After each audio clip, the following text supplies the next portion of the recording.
Pasaule ir traģisku stāstu pilna. Katram no mums pietiek jau ar pašu bēdām. Ir grūti izskaidrot senu laiku un arī mūslaiku cilvēcības fenomenu, ka mēs par aizgājušajiem cilvēkiem nereti interesējamies daudz vairāk nekā tad, kad viņi vēl bija dzīvi. Tieši tas pats ir novērojams arī tādās reizēs, kad cilvēkus aizvedam viņu pēdējā gājumā, noliekot ziedus pie viņu kapu kopiņas.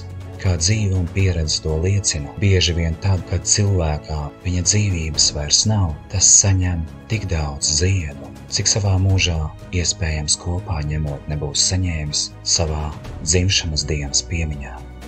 Savādi, bet tādā pasaulē dzīvojam, kur par dzīvajiem bieži vien mums ir viena alga, bet par aizgājušajiem, un kad dzīvo vairs nav, uzdodam ļoti daudz jautājumu.